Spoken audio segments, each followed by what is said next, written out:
때 우크라이나 영토를 다 차지하는 게 승리가 아니냐고 생각하시는 분들이 있는데요. 사실은 우크라이나 영토를 다 차지하는 것은 러시아 역량상 불가능한 일이고요. 전쟁을 일으킬 때 아마 러시아 지도부도 그럴 생각은 하지 않았을 겁니다. 우리가 놓치고 있는 사실이요. 우크라이나가 유럽에서 국토 면적이 제2위 국가거든요. 지금 차지하고 있는 5분의 1 영토를 자기네 것으로 완전히 이제 인정받고 그리고 우크라이나를 정상적으로 작동하지 않는 국가, 유럽연합이라든지 나토가 받아들이기엔 너무 버거운 나라로 만들어서 결국은 우크라이나가 서방에 밀착해서 러시아에 위협이 되는 사태를 막는다는 측면에서는 이것을 이루면은 사실은 푸틴이 바라고자 하는 바는 이뤘다고 할 수 있습니다.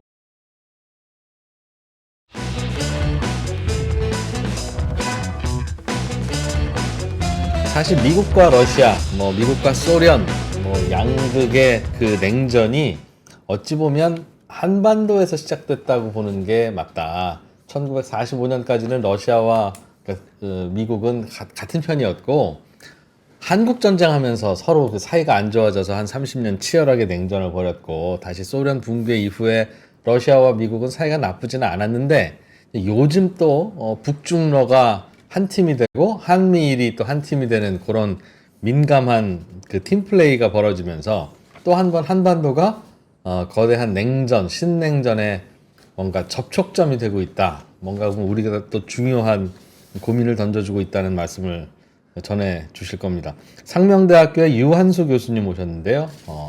이런 이야기는 한 몇백만 원씩 대학 등록금 내고 들어야 되는 건데 삼프로TV가 교육비 많이 아껴드리고 있다. 그런 생각 하고요. 여러분들은 그냥 저희한테 고맙게 생각하실 건 없고 여기 있는 것들 이렇게 관심 가져주시면 됩니다. 바로 진행하죠. 상명대학교 류한수 교수님 나오셨습니다. 어서 오세요. 예, 안녕하십니까? 네. 상명대학교 역사 콘텐츠학과 류한수입니다. 네, 역사 콘텐츠는 그냥 상명대가 가장 훌륭하다고. 예, 사실은 역사학과가 이제 생존 전략의 하나로 콘텐츠를 많이 품어서 역사 콘텐츠학과로 바뀐 경우가 있었는데 우리 학교가 가장 첫 발을 내딛는 학교입니다. 대선이 얼마 안 남았잖아요. 미국 대선이. 저거부터 여쭤볼게요. 트럼프 대통령이 또 재집권 한 발짝 더 다가서는 것 같은데 일단 푸틴 대통령과 트럼프 대통령이 사실은 친합니까? 상당히 스타일이 비슷하지 않습니까? 스타일도 비슷하고요. 사실은 또 정치적으로도 서로 주고받을 게 좀 있어 보입니다. 그런 면에서 바이든과 푸틴 대통령의 관계보다는 훨씬 밀착할 가능성이 있죠. 그러면 푸틴은 지금 속으로는 트럼프가 되라. 예, 사실은 예전에 약간 블러핑이라고 하나요? 자기는 바이든이 더 편하다 이런 말을 했는데 사실은 그래요? 그런 식으로 이제 블러핑을 했었는데 그래도 사실은 국가 전략으로 볼 때는 아무래도 트럼프가 더 유리하다고 생각할 가능성이 크죠. 그러면 트럼프 대통령이 만약에 당선되면 우크라이나전에서 손 뗄 수 있습니까? 그럴 가능성이 훨씬 큽니다, 지금. 여기서 손 뗀다는 건 이제 군수 지원을 안 한다. 군수 지원을 하든지 저도 기사를 보니까 트럼프가 밝힌 바에 따르면 협상을 미국이 주도하겠다. 그래서 만약 우크라이나 측이 협상장에 안 나오면 무기 지원을 끊겠다. 그런 식으로 반드시 협상장에 나오게 만들겠다는 어떤 의지를 토론에서 피력했다고 하더라고요. 트럼프가? 유럽 국가들도 있지만 미국이 지원 안 하면 사실상 이 전쟁은 계속 이어지긴 어렵죠. 우크라이나 입장에서는. 봐야죠. 사실은 지금 우크라이나 같은 경우는요. 무기도 받고 그다음에 전쟁 자금도 받지만 미국으로부터 받는 금액이 없으면요. 공무원이라든지 군인 월급을 못 주는 상태인 거예요. 재정이요. 그래. 그래서 세금 걷기 어려운 상황이겠죠. 뭐가 남아 있겠어요. 그래서 사실은 미국이 재정 지원을 끊으면은 전쟁 수행 능력은 물론이고 이 국가 자체가 기능이 마비될 상황이기 때문에. 그거 미국 돈으로 주는 거 아니라 압수한 소련 계좌에서 꺼내서 주고 있을 텐데 지금. 러시아의 해외 자산 이자로 주는 이런 우회로를 실행한다고 하더라고요. 그러면요.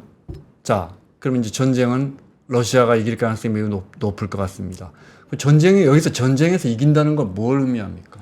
그러니까 그 항상 그렇지만 러시아는 뭘 가져갑니까? 전쟁에서 이기면. 그 러시아의 어떤 전쟁 목표란 것이 네. 결국은 그 우크라이나가 그 나토라든지 이런 그 서방에 밀착해서 러시아의 어떤 그 안보상의 위협을 가하는 이런 네. 것을 막는다고 하는 것인데요. 이렇게 그 우크라이나를 작동불능 국가로 만들어 낸다면 사실은 러시아가 애초에 의도했던 가장 일차적인 목적은 달성했다고 보는 것이죠. 네. 많은 경우에 그 승리를 거둔다고 했을 때 우크라이나 영토를 다 차지하는 게 승리가 아니냐고 생각하시는 분들이 있는데요. 사실은 우크라이나 영토를 다 차지하는 것은 러시아 역량상 그 불가능한 일이고요. 전쟁을 일으킬 때 아마 러시아 지도부도 그럴 생각은 하지 않았을 네. 겁니다. 예, 많은 경우에 그 우리가 놓치고 있는 사실이요. 우크라이나가 유럽에서 국토 면적이 제2위 국가거든요. 프랑스나 독일보다 훨씬 더 큽니다. 네. 그리고 그 전 세계의 그 뭐 역사, 특히 이제 전쟁사를 놓고 보면은 한 나라가 다른 나라를 완벽하게 그 점령해서 전쟁을 끝내는 경우가 거의 없어요. 사실은 20세기에 그 나치 독일이 1939년에 폴란드를 완전히 점령하고 1940년에 프랑스를 완전 점령한 사건이 있는데 이게 사실은 이거를 이게 일반적으로 보면 안 됩니다. 그러니까 아주 예외적인 경우거든요. 그런 면에서 지금도 마찬가지죠. 아무리 강한 국가가 네. 아무리 약한 국가를 침공하더라도 상대방 국토를 완전히 점령하는 것은 사실은 극히 드문 경우고. 하마스바 그죠? 예. 더 좁은 예, 가자지구도. 맞습니다. 예, 예. 더더군다나 우크라이나처럼 이렇게 큰 나라를 아무리 그 러시아가 세계 제2의 군사대국이라 하더라도 그것을 점령하는 것은 다 쉽지 않은 일입니다. 그래서 지금 차지하고 있는 5분의 1 영토를 자기네 것으로 완전히 이제 인정받고 네. 그리고 그 우크라이나를 정상적으로 작동하지 않는 국가 네. 따라서 그 유럽연합이라든지 나토가 받아들이기엔 너무 버거운 나라로 만들어서 결국은 우크라이나가 서방에 밀착해서 러시아에 위협이 되는 사태를 막는다는 측면에서는 이것을 이루면은 사실은 푸틴이 바라고자 하는 바는 이뤘다고 할 수 있는 우크라이나가 약해지면 미국이고 유럽이고 와서 더 득달같이 와서 도와주고 사실상 거기에 상주하고 그래야 되는 건 아니에요? 이게 그 사실은 그 제가 알기로 그 유럽연합 국가라든지 그러니까 회원국이 됐든지 아니면 나토 회원국이 됐을 때 이 사실은 그 집단 안보 개념 아니겠습니까? 그래서 어느 한 나라가 공격을 받으면은 다 같이 나간다. 싸워줘야 되는데 우크라이나가 만약에 그런 분쟁 국가인데 회원 국가가 되면은 이 우크라이나 하나 지키려고 모든 나라가 다 러시아와 맞붙어야 되는 상황인데요. 예. 러시아로서도 사실은 버거운 그 상황일 수도 있지만 어쨌든 간에 러시아는 핵보유 국가고 지금 유럽으로서는 사실은 끔찍한 상황이 될 수도 있는 것이죠.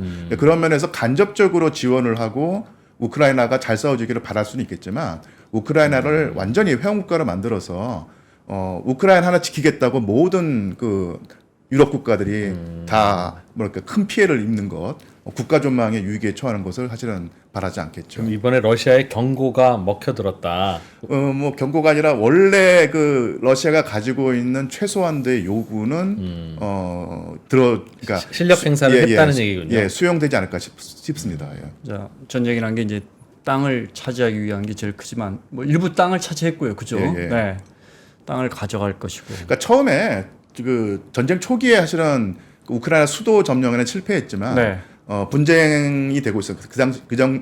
그 당시에 내전 상황이었던 요 동부 네. 지역을 빠른 속도로 이제 러시아가 점령했는데 그때 아마 협상이 이루어졌으면은 러시아 같은 경우는 우크라이나가 절대로 나토에 가입하지 않는다 내지는 중립국화를 하겠다는 약속을 네. 받고 물러날 가능성도 분명히 있었는데요. 그때 이제 협상이 어그러지면서 러시아는 계속 전쟁을 해야 됐고 어차피 또 그 푸틴 대통령은 그 점령한 영토를 러시아 영토로 정식 선언하고 그쪽 주민들에게 그 국적이나 비자까지도 내주면서 이제는 돌이킬 수 없는 상황이 된 것이죠. 그런데 이제 애초에 이 사달이 난 게 이제 나토에 가입하냐 안 나토에 가입하게 되면 예. 진짜 이제 왼쪽에 이제 서쪽에 있는 유럽 국가들과의 뭐랄까 그 간격이 너무 좁아지고 그렇죠, 그나마 그렇죠. 이제 동유럽 예, 예. 국가들 상당수가 나토에 가입했고 그죠? 예, 우크라이나 너마저 하면서 이 전쟁이 난 거잖아요. 예, 맞습니다. 그래서 러시아가 이제 만약에 승리한다고 치면 예. 말씀하신 것처럼 뭐 주권을 뺏어가는 그런 개념은 아니잖아요. 예, 그죠? 예. 그런데 러시아 국민들은 물론 그 중에 뭐 우크라이나 안에는 러시아 국민들도 많이 살고 예. 또 동부 쪽은 러시아의 또 우호적인 주민들도 많고 하지만 예. 이렇게 지금 수십만 명이 죽었는데 예. 얼마나 러시아가 밉겠어요, 우크라이나는? 그렇죠. 예. 그 정권을 바꾼들 예. 오히려 더 결과적으로는 예, 예. 러시아에 대한 어떤 반러 정서, 예. 반러 정서 이상의 그게 있어서 그러니까 그런 면에서 네. 푸틴 대통령이 장기적으로는 뭘 얻을까? 이게 그 당장은 그러니까 만약에 그 러시아가 승리를 할 경우에 네, 네. 1차적인 이제 그 국가안보의 위협을 제거한다는 목적을 이뤘다고 선언할 수 있는데요. 궁극적으로 또 그 푸틴 대통령이 우크라이나를 공격한 것은 네. 역설적으로 우크라이나가 그만큼 러시아에게 중요했기 때문이거든요. 이 그 동슬라브인의 그 한 지파로서 세 지파가 그 러시아, 벨라루스, 우크라이나인데 네. 결국 이 세 나라가 하나로 뭉쳐야 한다는 것이 바로 푸틴 대통령이 러시아 국민들에게 선전하는 바고 그런 동의를 네. 얻어가지고 정당성을 얻고 있는 것인데 이게 사실은 그 전쟁이란 방법으로 그를 그 밀어붙이면서 이 사실은 그 우크라이나 동쪽은 친러시아 성향이 강하기 때문에 그쪽에서는 그게 먹힐 수 있는데 네. 서쪽에서는 원래부터 친서방 성향이 강하기 때문에 이 친서방 쪽 우크라이나는 도저히 이제는 그 러시아와 그러니까요. 한 몸이 된다는 것을 받아들일 수 없는 상태가 됐기 때문에 오히려 친서방 우크라이나 쪽에서 바라는 상태. 그러니까 완전히 우크라이나와 러시아는 그 돌이킬 수 없는 강을 건너는 그런 상황. 또 하나가 우크라이나가 독자적인 민족이고 러시아와는 이제 관계가 없다. 네. 이런 식의 어떤 민족주의적인 성향을 강화하는 역설적인 행위자가 바로 푸틴 대통령이었다는 얘기죠. 그렇게 될 수가 있습니다. 그런 그러니까요. 면에서 네. 장기적으로 보면은 러시아는 우크라이나의 최소한 절반 정도는 완전히 그 등을 돌리게 만들면서 우크라이나 그러니까 동슬라브인의 어떤 맏형격인 국가로 러시아가 이끌어 나갈 수 있다. 뭐 이런 식의 전략은 사실 최소한 100년 동안은 불가능하다고 보입니다. 이게. 어차피 그러니까 깨질 사이여서 그냥 이번에 이혼했다 그렇게 생각한다는 얘기네요. 예, 예. 근데 싸움을 할 때 러시아 사람들은 이 큰 나라라서 예. 그때 교수님 방송하신 걸 보니까 러시아 모스크바에서는 사실 이게 전쟁 국가인지 뭐 경제는 좀 어렵겠지만 예. 뭐 그렇지만 우크라이나 같은 경우는 정말 벌써 2년 넘게 정말 뭐 사지에서 계속 소식이 들려오고 나쁜 소식이 예, 예. 들려오고 정말 전 국민들이 뭐 어느 도시 하나 안전한 도시가 없이 전쟁에 이게 소용돌이에 휘말려 있는데 예, 예. 뭐 정권을 바꾼들 이게 사실 좀 말을 단기적으로는 뭐 러시아 말 듣겠죠. 예, 네. 말을 보태자면 네. 그 사실은 그 푸틴 대통령이 자기의 그 선택을 정당화하는 가장 큰 논거가 우크라이나에 네오나치가 있다. 네오나치가 그 사실은 그 2차 세계대전 때 나치에 부역했던 자들이 사실은 그 물 밑에 숨어 있다가 2000년대에 다시 살아나서 네. 러시아와 우크라이나 관계를 이간질하고 있다. 그러니까 이런 위험한 네오나치를 척결하기 위해서 전쟁을 일으켰다. 이런 식으로 주장을 했거든요. 그게 이제 러시아 또 국민들에게 좀 많이 좀 먹혔습니다. 근데 문제는 뭐냐면 그 네오나치의 원조가 되는 인물이 바로 스테판 반데라라고 하는 인물인데요. 우크라이나의 영웅이라면서요? 예, 이게 그 사실은 그 인종학살을 저지른, 그러니까 당시 우크라이나에 살고 있던 그 유대인과 폴란드인들을 대량 학살한 그 세력의 그 수장이거든요. 근데 이 사람이 그 스테판 반데라가 원했던 세상은 우크라이나 민족주의입니다. 그러니까 우크라이나가 러시아는 완전히 별개의 민족이고 따라서 독립할 어떤 명분과 가치가 있고 이렇게 주장을 했던 것인데 사실은 지금 2022년에 푸틴 대통령이 네오나치를 척결한다는 명분을 내걸고 우크라이나를 공격하면서 스테판 반데라가 바랐던 세상이 사실은 오히려 더 촉진됐다고 볼 수 있는 것이죠. 그러면서 역사학자들은 역사의 아이러니. 예, 역사학자들은 푸틴 대통령을 비판하는 지점이 바로 그겁니다. 우크라이나를 포용한다고 하면서 결과적으로 우크라이나에게 전쟁을 걸면서 우크라이나에 존재하는 친서방 세력의 힘을 더 키워줬고 그것이 결국은 완전히 러시아와 등을 돌린 별개의 우크라이나 독립국가 만들어진 독립민족을 만들어내는 그런 것이죠. 선택이 어려웠겠어요. 아니 친하게 지내려면 말을 잘 들어줘야지. 러시아 입장에서 봐도 말을 계속 안 듣고 자꾸 그러니까 결단을 내려야 되는 상황이 푸틴 입장에서는 왔을 텐데. 그래서 전쟁이 참 그러니까 하수의 하책이라고 하나요? 가장 안 좋은 그 그렇죠. 선택인데 푸틴 대통령이 결국은 그 책임을 져야 되겠죠. 예. 그런데 말이죠. 푸틴 대통령 입장에서는 결국은 미국이랑 대립해야 되고 예. 중국하고도 지금은 친하지만 사실은 라이벌이잖아요. 예, 예. 근데 오히려 유럽하고는 예. 러시아 가스도 유럽에 잘 팔고 유럽도 러시아에 꽤 의존적이고 예, 예. 러시아도 예전부터 유럽 국가 되고 싶어 했고 러시아 가보면 그냥 막 유럽 분위기 막 몽실몽실 나고 그래서 유럽이랑은 좀 친하게 지내는 게 러시아 입장에서도 좋고 예. 유럽인들 입장에서도 나쁘지 않고 그럴 것 같은데 왜 푸틴은 유럽이랑 자꾸 등을 져서 얻을 게 뭘까? 크게 보면 아시겠지만 그 러시아란 나라가 사실은 그 좀 양면의 어떤 모순이 있는데요. 자기네들이 그 유럽에 속하고 싶어하는 마음이 굴뚝 같으면서도요. 또한 그 우리는 그 서유럽과 다르다. 서유럽으로부터 항상 그 냉대를 받아왔고 그 야만인 취급을 받아왔다고 하는 어떤 그 불만도 존재하거든요. 요 양극단에서 왔다 갔다 했었는데 사실은 그 1990년에 그 상황만 놓고 보면 그리고 2000년부터 푸틴 대통령이 돼서 집권을 했을 때인데요.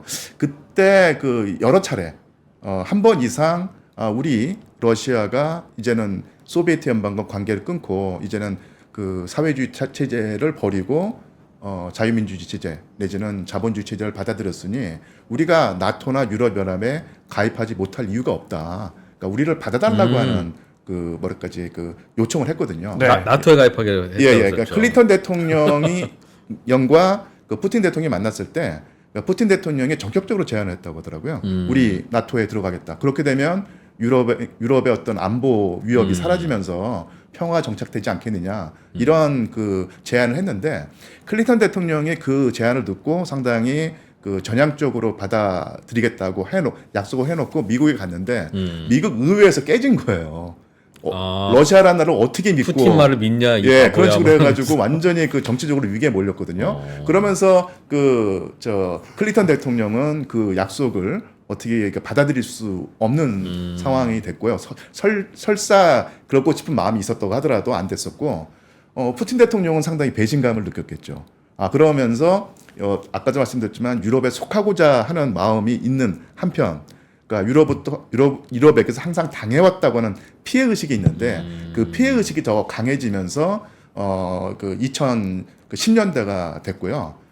그러면서 또 그 우크라이나 상황이 이게 복잡해지면서 우크라이나 안에 있는 그 러시아계 주민들이 친러와 친유럽이 나눠져 있다면서요? 그러니까 우크라이나 민족주의 중앙정부로부터 상당히 좀 뭐랄까 차별을 받아왔거든요. 어떤 경우에는 무력 분쟁으로 번져가지고 내전 상황이 됐는데 그런 상황에서 그 우크라이나 동쪽에 있는 러시아계 주민들의 상태를 반드시 해결하자고 하면서 협상을 계속 벌여왔는데 그 협상이 번번이 깨졌던 거예요.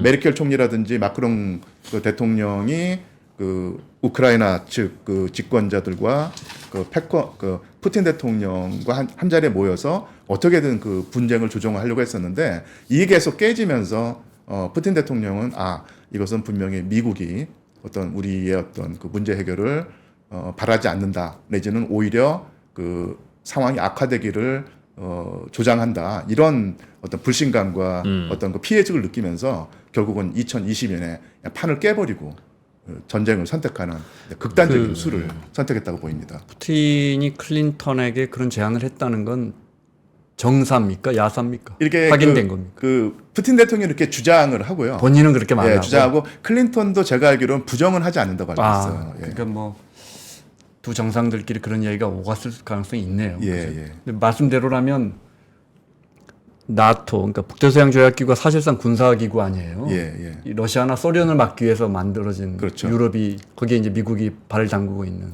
예. 근데 거기에 러시아가 들어간다는 소리는 우리가 예를 들어 북한의 침략에 대비하기 위해서 유엔사가 있는데 미국이 우리 유엔사 넣어줘. 예. 뭐 정말 뭐 사고의 전환이고 정말 지구 역사를 완전히 송두리째 바꿀 수 있는 사건이 될 수도 있었겠네요, 당시에. 푸틴은 왜 그런 제안을 했다고 생각하세요? 그러니까 사실은 이게 옐친 대통령도 그때만 해도 푸틴이 상당히 개방적이고 좀 개혁적인 맞습니다. 지도자 예. 이미지가 있었죠. 예. 그러니까 옐친 대통령도 마찬가지고 푸틴 대통령도 마찬가지인데 사실은 우리는 소비에트 연방의 어떤 계승자가 러시아라고 생각하는데요. 사실 러시아에 가보면 제일 재밌는 게요.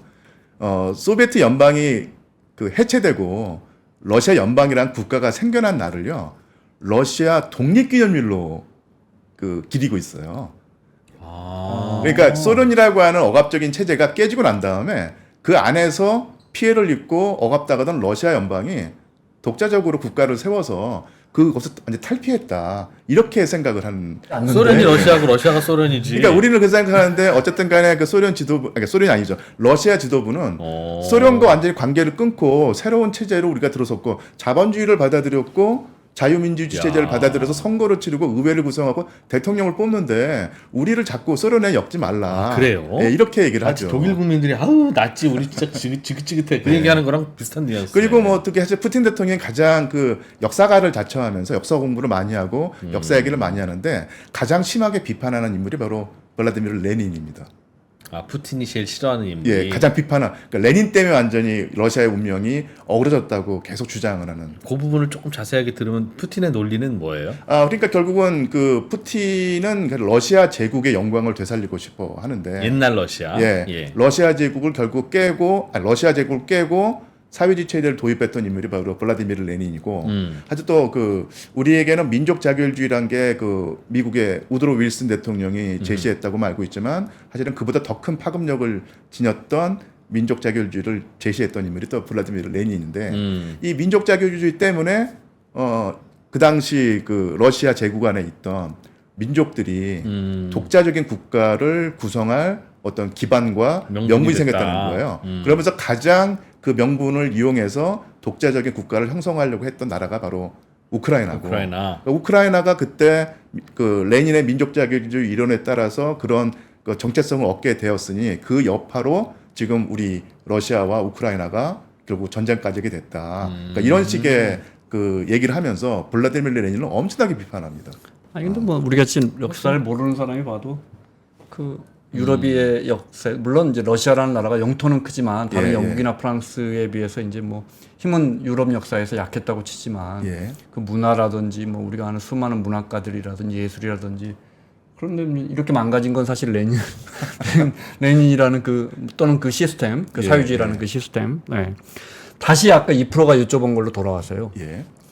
근데 이제 친하게 지내는 동유럽 국가들이 하나 둘씩 나토 유럽 편으로 가면 서운하겠죠. 게다가 이제 우크라이나 너마저 이런 거 아니에요? 그런데 설령 그렇게 된다고 해도 유럽 국가들이나 나토가 과거처럼 무슨 나폴레옹처럼 모스크바를 때리거나 침략할 일은 없잖아요. 근데 왜 이렇게 예민하죠? 그게 그러니까 일단 푸틴 대통령의 생각을요. 저는 이게 두 개의 겹으로 한번 나눠보고 싶은데 본인이 정말로 유럽과 유럽의 공격을 받을 수 있다는 어떤 공포심을 가지고 있을 수도 있어요. 왜냐하면 사실 정확히 말하면 그러니까 미국이 주도하는 유럽일 텐데 그러니까 러시아 역사를 놓고 보면은 러시아는 주기적으로 서방의 강력한 국가로부터 침공을 당해왔습니다. 근데 그거는 과거 역사고. 근데 과거 역사인데 이게 하나의 유전자처럼 그러니까 완전히 각인이 돼버린 거예요. 그리고 서방의 침공을 받을 때마다 당했던 피해가 사실은 전쟁 한번 일어나면 많은 사람이 죽기 마련이지 경제가 피폐해지기 마련이지 이 정도가 아니라 1812년에 나폴레옹의 침공을 받았을 때 완전히 국토가 유린되고 그러니까 모스크바가 잿더미가 되죠. 전쟁의 여파 속에서 거기서 이제 엄청난 위기를 한번 느꼈던 것이고 또 한번 중요한 사건이 바로 1941년 나치 독일의 소련 침공인데요. 제가 여러 차례 말씀드렸지만은 인명피해만 놓고 보자면 소련의 인명피해가 군인이 1,000만 명이 죽습니다. 그리고 민간인이 2천만 명이 죽습니다. 그러니까 총 합치면은 보통 3천만 명이 죽었다고 볼 수 있거든요. 근데 그 당시에 한반도에 사는 인구가 2,500만 정도가 되니까 한반도에 사는 인구가 다 죽고 나서 덤으로 500만 명이 더 죽어야지 당시 소련이 러시아가 입었던 피해가 되는 거죠. 19세기에 그랬고 20세기에 그랬으니 21세기에 미국이 주도하는 서방 세력이 러시아를 침공하지 아니라는 보장이 어디 있느냐 이렇게 생각하겠고요. 그러니까 항상 우리가 항상 또 하는 얘기가 그런 말을 많이 하지 않습니까? 1%의 가능성이라도 대비해서 국가 안보를 지켜야 된다라는 말을 할 때 러시아에게는 그 미국이 주도하는 서방의 침입이 1%의 가능성이 아닌 것이죠. 그래. 훨씬 큰 것이고, 그래서 푸틴 대통령의 그런 공포심을 실제로 가지고 있을 수도 있습니다. 사실 그 푸틴 대통령의 개인사만 놓고 보더라도요. 네. 어머니가 사실은 그 1941년부터 시작된 그 레닌그라드 봉쇄 때 100만 명이 굶어 죽었는데 그 중에 한 명이 될 뻔했었어요. 예, 푸틴의 어머니가 거의 굶어 죽어가는 상황에서 맨 마지막에 아버지가 아주 그냥 가까스로 도착을 해가지고 그러니까 살려낸 경험이 있었고 아버지도 사실은 그 군인으로 돌군과 싸우다가 다리를 다쳐서 그 통증을 평생 동안 안고 살았고요. 푸틴 대통령이 태어나기 전에 형이 2명 있었는데 형 둘도 사실은 이 봉쇄 때 못 먹고 아사했어요. 몸이 약해져가지고 병으로 죽었고요. 외할머니와 그 외삼촌들이 독일군과 싸우다가 독일군 손에 죽었거든요. 그러니까 이런 식으로 그 푸틴 대통령의 어떤 개인사에서도 서방에 대한 어떤 원한 공포심이 존재하는 것이고, 이런 개인사를 떠나서 그 푸틴 대통령이 그런 식의 어떤 원초적인 공포심을 가지고 있을 수도 있다. 네. 아니면 그것을 어떤 명분으로, 명분으로 삼더라도 그런 명분이 러시아 일반 국민들에게 통하는 것도 분명한 사실입니다. 그래서 그런 식의 그 서방의 어떤 위협을 뭐 과장할 수도 있고 부풀릴 수도 있고 부각할 수도 있는데 그것이 러시아 국민들에게 일단 통하니까 사실은 그런 것을 하는 것이지 전혀 그러니까 러시아 국민들이 옛날 수십 년 전 일인데 우리가 지금 서유럽과 왔다 갔다 하는데 그 푸틴 대통령이 가는 거 우리 안 믿는다 이렇게 되면은 사실은 그런 카드를 쓸 수가 없는데 러시아 국민들에게 워낙 그 뇌리에 아니면 유전자에 각인돼 있기 때문에 그런 카드를 쓰는 것이 바로 이제 푸틴 대통령의 정치적인 어떤 술수라고 할 수 있는 것이죠. 히틀러가 죽인 유대인이 제가 알기로 한 600만 명. 예. 근데 정작 군인만 러시아에선 1000만 명. 예, 1000만 명. 보통 소련이죠. 네. 900만 명, 1000만 명 1000만 생각하고요. 당시 그 영국과 그 미국에서 죽은 군인의 수가 각각 30만 명이거든요. 그렇다 하더라도 예를 들어요. 그리고 이제 푸틴의 마음속을 우리가 알 수는 없으니까 러시아 국민들 입장에서는 예를 들어 모스크바에 있는 그 모스크바만 해도 상당히 소득이 높을 텐데 유럽이 지금이야 경기가 안 좋지만 유럽의 문화나 산업 발전을 보면서 우리는 도대체 언제까지 전쟁이나 하고 있나? 그 지도자는 물론 여러 민족 문제가 얽혀 있고 역사 문제가 얽혀 있지만 그럼에도 불구하고 저렇게 푸틴을 지지하고 물론 여론조사도 많이 좀 푸틴이 좀 왜곡했을 수 있지만 근데 전반적인 정서는 전쟁을 지지한다면서요. 푸틴을 지지한다면서요. 그렇죠. 그 정서도 이해가 안 됩니다. 사실은 모스크바도 유럽의 중심 아닙니까? 예. 사실은 제가 한 가지 소개하고 싶은 이제 소설이 있는데요. 네. 퓨도르 도스토옙스키가 사실은 러시아 사람들이 가장 사랑하는 소설가이기도 하고 예술가이기도 하고 전 세계에서 명망을 누리고 있는 소설가일 텐데요. 우리나라 시민들 중에서 도스토옙스키 소설 못 들어본 분은 없을 텐데 이 작가일기라고 하는 소설이 있거든요.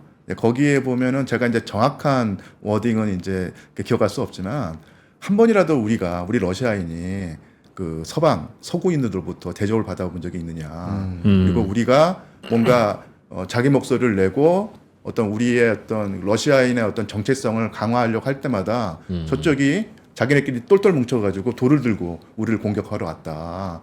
이런 식의 어떤 그 글을 우리 작가 일기라고 하는 도스토옙스키의 소설에서 볼 수 있는데 그만큼 그 서방에 대한 피해 의식이 이게 최근 한 수십 년간의 문제가 아니라 어떻게 보면 그 수백 년 동안 이게 형성된 것이고요.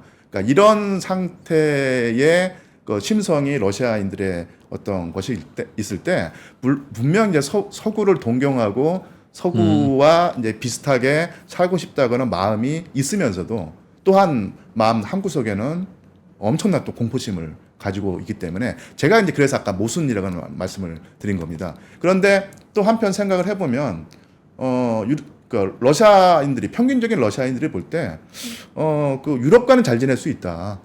사실은 뭐 붙어 있기도 하고, 네. 그다음에 또 경제도 많이 해줬고, 그다음에 그쪽에 도움을 얻어가지고 아니면 또 우리가 그쪽과 경제 교류를 하면서 우리의 삶을 인터가할 수도 이런 생각할 수도 있는데 문제는 뭐냐면 그런 유럽은 항상 미국에게 휘둘려서 미국의 뒷공문을 쫓아다니면서 우리를 적대한다. 그러니까 우리가 유럽과는 잘 지낼 수 있을지 모르겠지만 결국 미국이 우리를 적대하게 되면은 사실은 그 서유럽은 우리의 편이 될 수 없다. 그러니까 이런 판단을 하고 있다고 보여요. 그런 그 상황 때문에 이 그 뭐랄까요, 그 유럽을 동경하는 마음을 가지고 있는 러시아 국민들이 어떤 그런 원초적인 공포심을 버릴 수 없게 된 것이고 미국이라고 하는 존재를 생각하면은 사실은 그 공포심이 더 클 수도 있다는 얘기죠. 아니 그런데 트럼프 대통령이 11월에 당선되면 트럼프는 또 나토에 대해서도 돈 내기 싫고 여차하면 다 나갈 거야.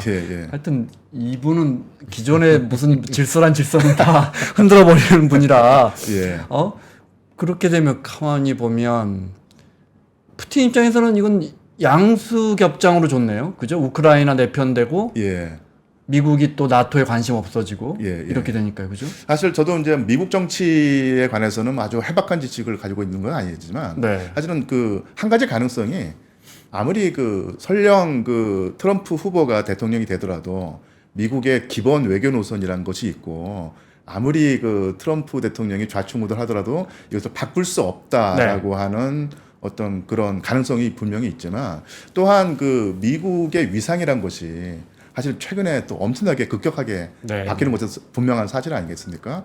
그리고 뭐 겉으로만 놓고 보자면 이게 과연 우리가 알고 있던 미국이 맞나? 지금 그 노인 두 분이 토론을 벌이면서 서로 인지 능력 있다 없다 할 텐데 사실은 제가 그 냉전을 겪었던 세대고 이제 그 이후로도 살고 있는데 이 1990년대 그러니까 소련이 무너지기 바로 직전에 미국에서 소련을 보면서 비웃던 게 뭐였냐면요. 저 나라는 노인 정치를 하고 있다. 그러니까 당시 그 서기장이라는 사람들이 나이가 뭐 80, 브레즈네프, 뭐 90에서 고르바초프가 젊긴 했지만 그 전에 계속 브레즈네프 때부터 체르넘코, 안드로포프 다 뭐 80대 노인들이거든요. 그러면서 저 나라는 노인들이 정치하는 나라이기 때문에 도저히 우리에게 이길 수 없다고 비웃었는데요. 사실 지금 어떻게 보면 그 상황이 역전됐다고 볼 수 있는 것이죠. 푸틴 대통령도 물론 뭐 나이가 적지 않긴 하지만 그 미국이란 나라가 한때 뭐 닉슨이라든지 케네디 같이 40대, 50대 젊은 정치인들이 서로 그 치고받고 티키타카 하면서 어쨌든 간에 미국이란 나라를 활력 있게 이끌어 나갔었는데 지금은 거의 90을 바라보는 노인들이 서로 지금 싸우고 있고 바이든 대통령 같은 경우는 지금 뭐 인지장애가 있는 것이 아니냐 이런 말까지 듣고 있는 상황에서 과연 우리가 지금 보고 있는 미국이 옛날의 미국 맞는가? 확실히 그 위상이 유지되지는 못하고 유지될 수는 있겠지만 축소되는 것도 사실일 수 있겠다. 최소한 상승하지 못할 것이다. 이런 생각을 하게 되는데요. 이제 그런 면에서 미국의 위상이 예전까지 못하다고 하는 판단을 아마 분명히 푸틴도 옛날에 했을 것이고 아마 제가 생각할 때는 2014년에 그 크림반도를 그 러시아가 병합하지 않았습니까? 근데 그 이후로부터 서방과 대립하면서 결국은 전쟁을 택해서 문제를 해결하겠다는 어떤 생각을 해봤을 가능성이 있는데요. 그런 상황에서 또한 중요한 것이 2018년인가요? 2019년인가 제가 정확히 연도는 기억하지 않는데 미국이 아프가니스탄에서 갑자기 그 철수를 하면서 바이든 대통령 했지 않습니까? 집권 초기죠. 그때 이제 푸틴 대통령이 드디어 미국의 위상이란 것이 이제는 옛날 같지 않고 완전히 쇠퇴일로 했다는 것이 여기서 확인된다라고 하는 자신감을 가지지 않았는가 이런 추정도 해보고요. 거기다가 이제 국제 정세도 인도도 있고 그다음에 가장 큰 건 이제 중국이겠죠. 중국이 급부상하면서 중국과 적정한 그 절충을 하고 타협을 하고 관계를 우호적으로 맺으면은 미국을 상대로 충분히 버틸 수 있다. 네. 이런 판단을 하지 않나 싶습니다. 근데 만약에 그렇게 생각한다면 저는 착각일 거라고 생각. 미국이 사실은 외교적으로 지정학적으로 힘은 좀 약해진 것처럼 보이지만 예. 경제적으로는 어느 때보다도 지금 부강한 상태고 예. 글로벌 경제에서 미국이 차지하는 비중, 뭐 GDP 비중만 해도 계속 커지고 있거든요. 유럽은 예, 계속 예, 작아지고 있고. 유럽이 작아지는 것은 분명한 그런데 사실이죠. 예, 뭔가 미국의 지도자들이 뭐 민주적인 생각으로 해서 우방국들에 대한 삿발을 좀 가볍게 잡고 있을 수도 있고 예. 그렇지 않으면 굳이 세게 잡아봤자 경제적으로 득이 안 된다라는 그런 이해득실 때문에 예. 과거처럼 미국이 힘이 센 것처럼 보이지 않을지 몰라도 하여튼 제가 볼 때는 자 어찌 됐건 간에 지금 뭐 이미 신냉전 체제가 굳어지고 있잖아요. 예. 교수님 보시기에는 뭐 그때도 미일 저 중러였는데 예. 그때 냉전과 예. 소련이 있을 때 냉전과 지금 냉전 뭐가 다른 어떤 부분이 좀 같고 그렇습니까? 예. 사실은 이제 뭐 그게 용어를 좀 네. 그냥 뭐 실제로 좀 만들어내야 될 텐데요. 군행전이라고 하고 아, 네. 1950년부터 1991년까지 미국과 소련이 대치했던 상황을 군행전이라고 하고 지금 이제 벌어지고 있는 어떤 미국 그리고 다른 한편에 그 중국과 러시아의 어떤 연합체가 대립을 신냉전이라고 보자면 네. 사실은 뭐 그런 그 용어를 학자들이 아주 구체적으로 쓰고 있지 않지만 뭐 편의상 이렇게 말을 하고요. 이 군행전은 저는 이렇게 봅니다. 물론 그때도 패권 다툼이었지만 패권 다툼을 정당화하고 힘을 키우는 가장 중요한 요소가 바로 이념 대결이었거든요. 네. 미국은 자본주의, 자유무역주의, 그리고 그 소련 측은 공산주의, 사회주의, 그다음에 이쪽은 자유, 이쪽은 평등이라는 네. 가치를 내걸고 이념 대결을 했기 때문에 사실은 그 절충 가능성이라든지 타협 가능성이 거의 없었습니다. 그러니까 이념의 문제였기 때문에요. 생각 반면에- 자체가 다르니까. 예. 그리고 그때는 이 미국의 그 자본주의 내지는 자유 진영에 대립하고 있는 진영이 그러니까 크게는 이제 소련과 중국이었는데 요쪽 진영에서 그러니까 메인은 역시 소련이고 네. 그러니까 서브가 바로 이제 중국이었을 텐데요. 그러니까 지금 신냉전이라고 하는 요 체제에서는 일단 그 이념이란 요소는 이제 없는 네. 셈이죠. 그러니까 미국은 자유와 인권과 민주주의를 지키기 위해서 우리는 우크라이나를 도와야 되고 그다음에 중국을 견제해야 되고 이렇게 주장을 하지만 사실은 그 반대편에 지금은 이제 중국이라든지 그 러시아에게 공산주의, 사회주의라는 딱지를 붙일 수는 없거든요. 그래서 이제 나온 용어가 바로 권위주의입니다. 네. 권위주의 체제이기 때문에 자유와 그 민주주의를 위협하기 때문에 이거를 막아야 된다고 하는데 아무래도 그 사회주의, 공산주의가 주는 파괴력보다는 이 그 권위주의가 주는 약해. 약발이 약해요. 그래서 예전과 같은 철저한 이념 대결로는 이 구도를 끌고 갈 수가 없을 것이고요. 또한 군행전에서는 이 자본주의 그 경제의 이게 하나의 그 세계 체제를 이뤘고요. 반면에 그 공산주의 진영에서도 사실은 이 자본주의 경제 체제, 세계 체제와는 완전히 단절된, 그러니까 완전이란 말은 좀 심하겠지만 거의 그 단절된 독자적인 세계 체제를 구성하고 있었기 때문에 이것이 사실은 대립하고 있었거든요. 둘 사이에 어떤 그 연관관계가 없었습니다. 그래서 뭐 미국이 주도하는 자유무역 체제가 있었고 반대편에는 그 코메콘이라고 하나요? 공산주의 네. 국가들이 자기네끼리 만든 경제연합체가 있었는데 이 둘 사이 그 교류가 거의 없었던 거예요. 뭐 어떤 교역이라든지 어떤 합치점이 없었는데 네. 지금 뭐 미국의 용어를 빌려서 그 자유민주주의 진영이 있고 권위주의 진영이 있다고 했을 때 이 권위주의 진영과 자유민주주의 진영 사이의 경제적인 결합이란 것이 예전 군행전에 비해서는 어마어마하죠. 상상을 초월할 정도로 밀접하게 연관이 되어 있습니다. 그러니까 러시아의 그 천연 그 에너지 자원이 없으니까 유럽이 지금 상당히 고전을 하고 있고요. 또한 제가 언뜻 그 규동량에 듣기로 미국이 그 재정 적자를 메우기 위한 방편으로 국채를 발행하는데 그 국채를 가장 많이 그 사들이고 보유한 나라가 중국이라고 중국이죠. 알고 있거든요. 네. 외전만은 않지만 예, 그래도 예. 엄청 사죠. 그런 면에서 이 그 신냉전에서는 이 두 진영의 경제적인 결합이 예전보다 훨씬 강해서 이것이 과연 타협 불가능한 어떤 극한적인 대치로 갈 것이냐 이런 측면을 또 살펴봐야 되겠고요. 또 하나가 지금 상태에서는 신냉전에서는 입장이 바뀌었습니다. 그러니까 중국이 반대 진영의 메인이 됐고 네. 그 서브 파트너가 이제 러시아가 됐기 때문에 군행정과는 그 위상이 바뀌게 된 것이죠. 오늘 기사 보니까 상반기에 러시아가 가스하고 원유 수출이 또 지난해 예, 비해 예. 41%인가 예. 어떻게 이렇게 늘어요? 서방 경제 제재는 정말 무색합니다. 그죠? 예.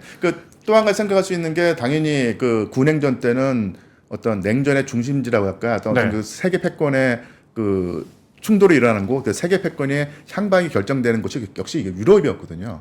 유럽이 그만큼 유상이 컸었고 거기서 모든 것이 결정되고 국제 정세가 결정이 됐었는데 사실은 지금은 신냉전 체제에서는 유럽의 위상이 줄어들고 오히려 이 아시아 특히 동아시아 위상이 커지면서 네. 이 동아시아에 그 중국이 있고 일본이 있고 대한민국이 있고 대만이 있고요. 그 다음에 미국은 태평양을 무대로 네. 해가지고 미국도 큰 힘을 발휘했기 때문에 사실은 신냉전 체제가 만약에 조성이 된다면 그리고 그것이 맞다고 하면은 이 신냉전의 그 어떤 핵심은 유럽이 아니라 이 동아시아가 될 가능성이 있고 거기다가 또 이제는 뭐 인도도 정말로 무시 못할 어떤 규모로 커졌기 때문에 이제는 그야말로 아시아 시대, 태평양 시대가 열리면서 신냉전 체제가 만약에 그 방향을 찾을 텐데요.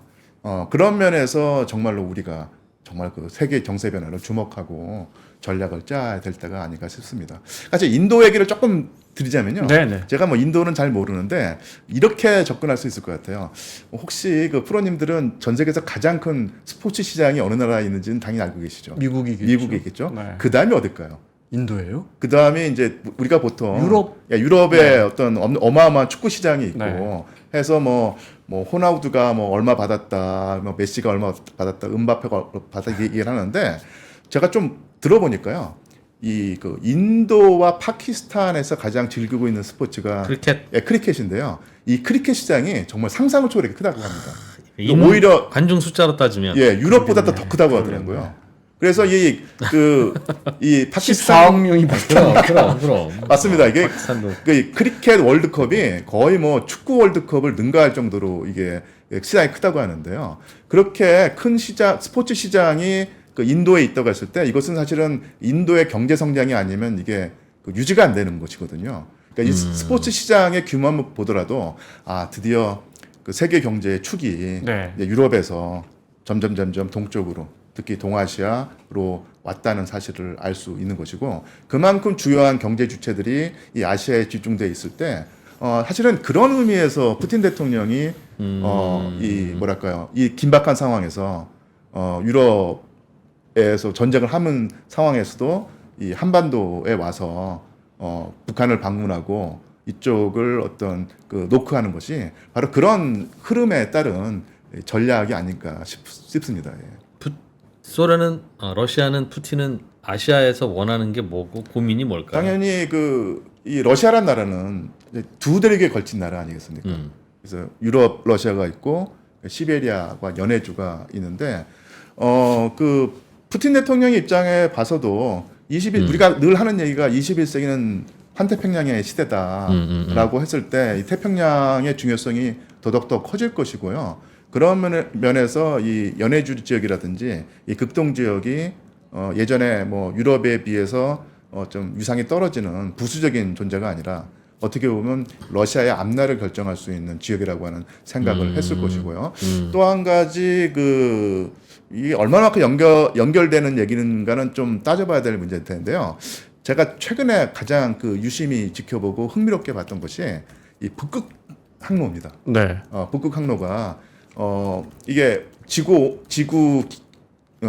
기후 교란이라든지 지구 온난화 때문에 예전에 북극해는 항해가 불가능한 곳이었었는데 이제는 상당히 오랫동안에 네. 1년의 절반 이상을 항행할 수 있는 곳으로 바뀌었기 때문에 북극 항로를 이용했을 때 그러니까 쉽게 말하면 이게 극동에서 이 유럽으로 물류가 간다고 했을 때 뭡니까 이 지금은 가장 큰 물류가 여기 그 아래쪽으로 그러니까 남중국해 그다음에 인도양 그리고 그러니까 수에즈 운하를 거쳐서 지중해로 가는 것인데 이 그 경로보다 길이가 3분의 1이 줄어든다고 하더라고요.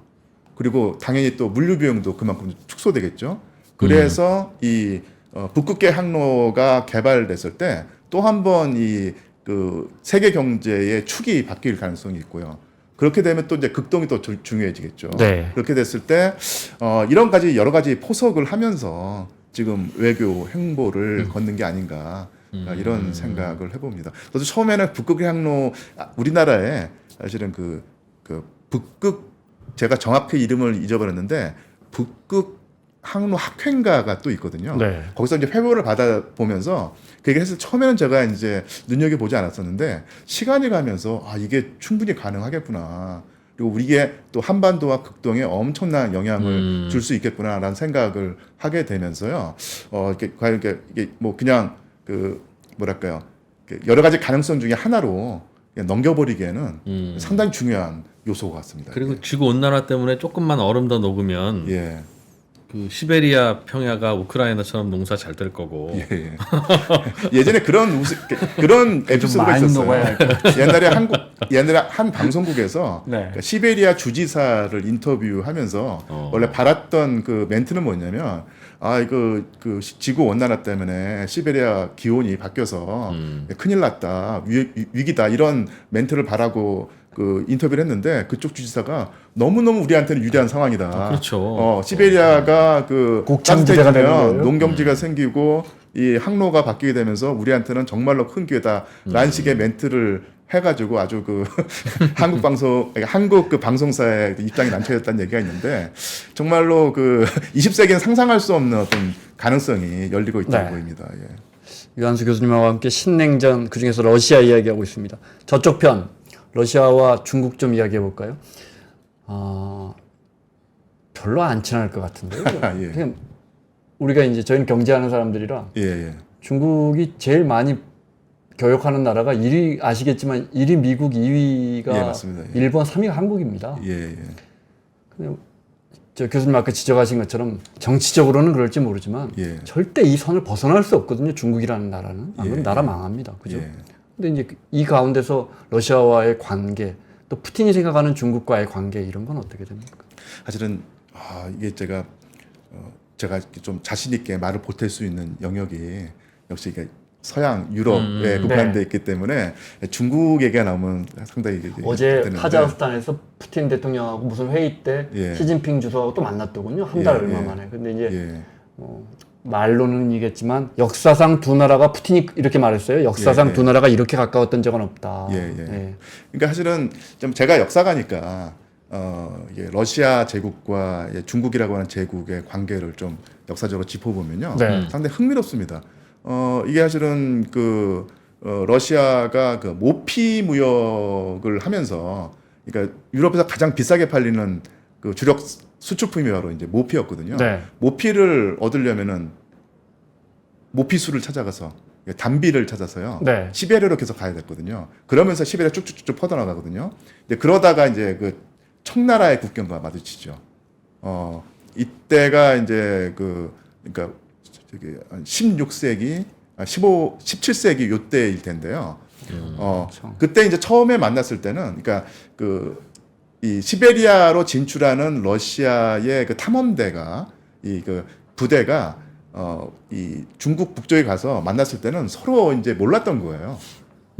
서로의 존재를 몰랐는데 알고 보니까 이게 청이라는 어마어마한 제국이 있고, 청도 알고 보니까 이쪽 그 유럽에 러시아라고 하는 어마어마한 제국이 있다는 사실을 알면서 이제는 어쨌든 간에 경계를 설정해야 되는데 상당히 서로 이질적이고 충돌 가능성이 있었는데, 또 희한한 것은 뭐냐면 또 둘 사이에 어떤 밀당이 벌어진 다음에 국경선을 설정하는 어떤 그 조약을요 상당히 평화로운 과정을 겪으면서 합니다. 그러니까 물론 나선정벌이라고 하죠. 그래서 러시아의 탐험 선봉대하고 그다음에 청이 보낸 어떤 군대하고 충돌은 있었지만 그 충돌은 상당히 그 소규모로 끝났고 그 다음에는 서로의 이해관계를 조정하면서 국경선을 설치하고 그다음에 맺는 조약이 네르친스크 조약, 캬우타 조약 이런 것이거든요.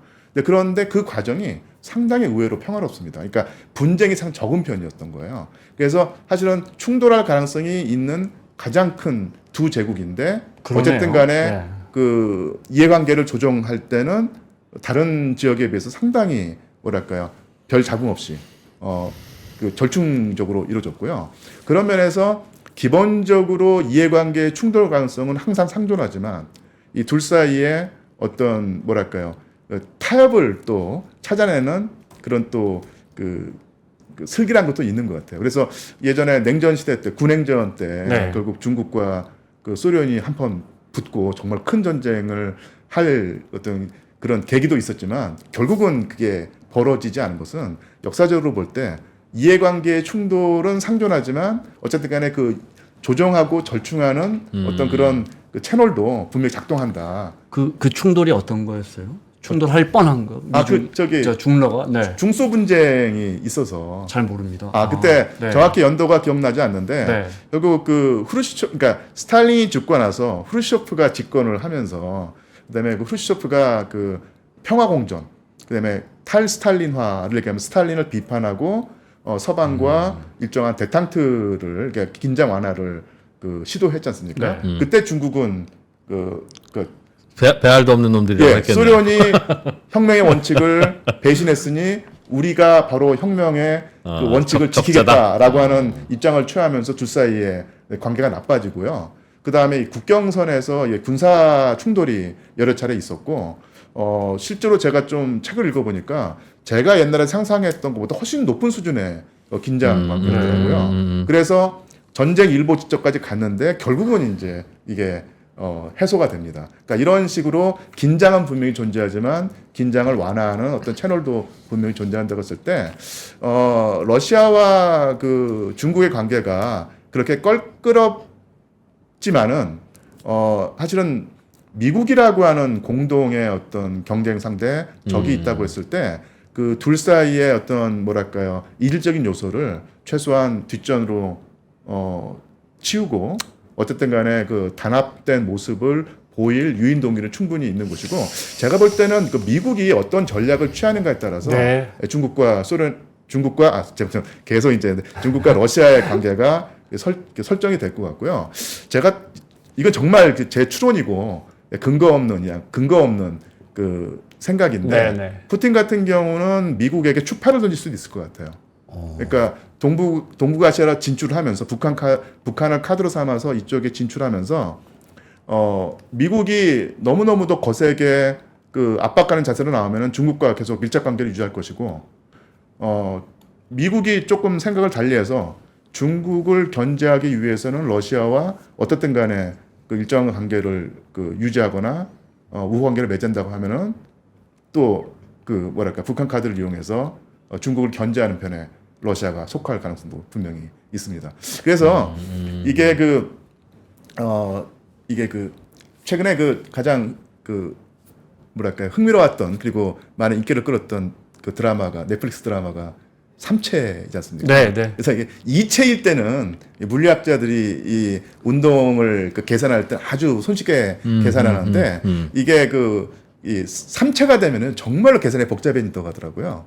그래서 지금 그 3체가 제가 볼 때는 미국이 있고 중국이 있고 거기에 약간 못 미쳐도 러시아가 있을 때 이 세 개의 그 바디가 그러니까 3바디가 이게 그 뭐랄까요 형성하는 어떤 궤도란 것이 정말로 예측 불가능하기 때문에 뭐 중국은 뭐 러시아와 절대로 그 밀착할 수 없다.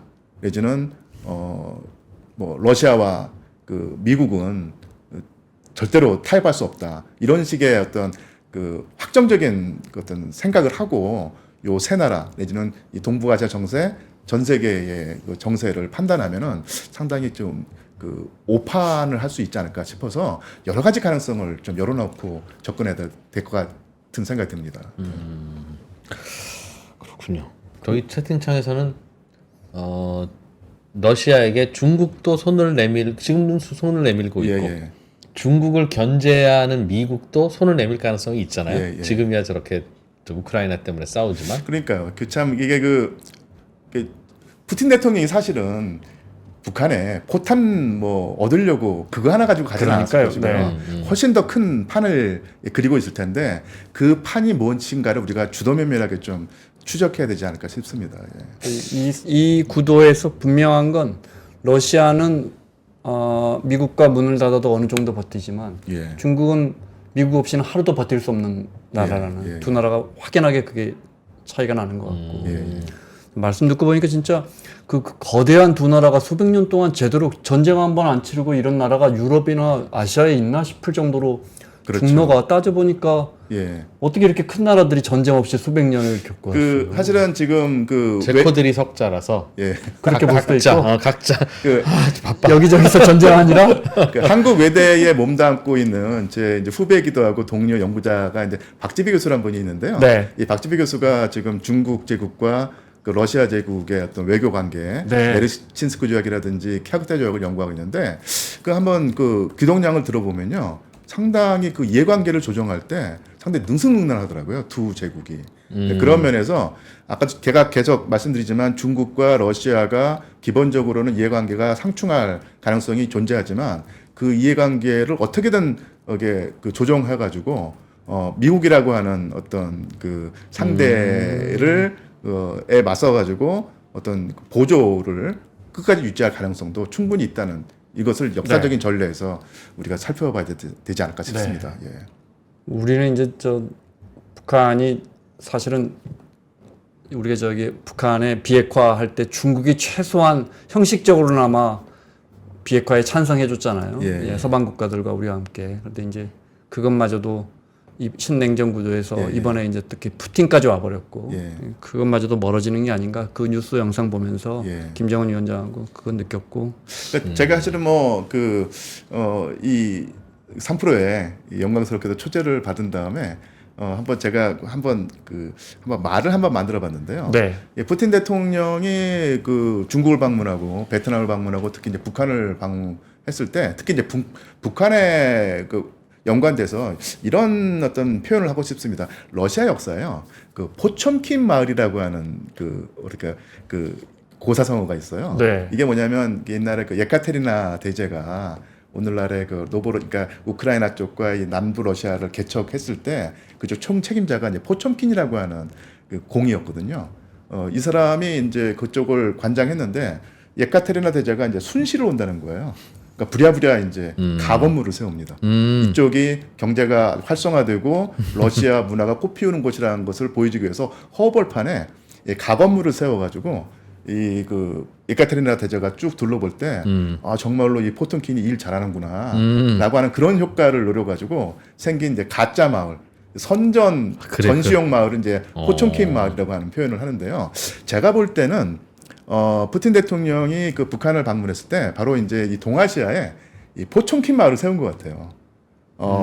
그래서 이제 허벌판에 포첨킨 마을을 세웠는데 미국이 어떻게 나오느냐에 따라서 이걸 그냥 정말로 그냥 허우뿐인 마을로 둘 수도 있고 아니면 내친 김에 협상의 레버리지. 해가지고 미국이 도저히 러시아의 어떤 제안을 받아들이지 않고 계속 러시아를 압박해가지고 적대한다면 아예 이참에 그냥 그쪽에 대단히 분양 아파트를 세워가지고 미국과 한번 맞서겠다 중국과 손잡고 이런 가능성 열어두고 있는 상태가 아닌가 싶습니다. 이게. 알겠습니다. 자, 오늘은 성명대학교 유한수 교수님과 함께 신냉전 그중에서 또 러시아 이야기 재밌게 들어봤습니다. 이게 좋은 지식이라는 제가 누가 그러더라고요. 좋은 지식이라는 건 누군가를 설득할 수 있어야 한다. 제가 오늘 이 준비하면서 교수님 방송을 여러 편을 봤는데 러시아와 우크라이나의 전쟁에 대해서 갖고 있던 제 기본적인 생각 완전히 달라졌어요. 네. 러시아 이야기 해주셨는데 저는 개인적으로 이 러시아에 대해서 우리가 러시아랑 긴밀한 연결고리를 가질 필요가 있다. 한반도가 결국은 미국과 중국이 싸우면 여기가 전쟁터 될 텐데 저 혼자 생각이에요. 뇌피셜이에요. 미국이 과연 한국, 일본만까지만 자기 편이면 됐지 남한까지 꼭 그렇게 수호하고 지키려고 할까 하는 거에 대해서는 의문이 좀 있어요 개인적으로. 넘겨주고 일본만까지만 잘 지켜도 교두보는 있을 것 같으니까. 그럴 때 그러면 우리는 그럼 중국이 우리를 공격하면 누가 지켜주나? 미국은 포기하고 일본이 나설 일 없고라고 할 때 중국의 라이벌이 또 하나 있어야 될 거 아니겠어요? 이해관계가 있는. 저는 찾아보니 러시아밖에 없더군요. 사실은 이쪽 한반도 지도를 잘 보시면 이게 연해주, 그러니까 러시아 영토인 연해주하고 한반도가 12km 붙어 있거든요. 그리고 그 뒤에 중국 영토가 있습니다. 그래서 중국으로서는 바다로 진출하고 싶은데 극동에서 남중국에는 워낙 지금 철저하게 지금 방어선이 있기 때문에 사실은 다른 쪽으로 나가고 싶은데 그 12km의 한반도와 러시아 적경지대 때문에 바다에 면해 있지 못한 거예요. 사실은 이게 중국을 그렇죠. 한반도가 뭐 견제한다 아니면은 뭐 중국과 어떤 협상을 할 때 어떤 카드로 쓴다고 했을 때 아주 중요하게 작용을 할 수 있을 텐데 그게 한반도와 러시아의 연계가 강하면 강할수록 중국에 보일 수 있는 카드가 상당히 센 것이죠. 저는 러시아하면 성기정 선수가 베를린 올림픽 그게 언제? 1936년 부산 역에서부터 기차로 와서 모스크바에서 베를린까지가 뭐 2달 걸렸다나요? 저희 인생에 언제 그 철도가 다시 열리나 하는데 지금 돌아가는 신냉전 보면 뭐. 부산에서 시베리아 열차 타고? 그럼 성기정 선수가 기차로 베를린 갔어요. 네, 세상에. 90년 전쯤에. 언제 그 철길이 다시 열릴지. 자, 여기서 유한수 교수님 보내드려야겠습니다. 고맙습니다. 고맙습니다. 고맙습니다.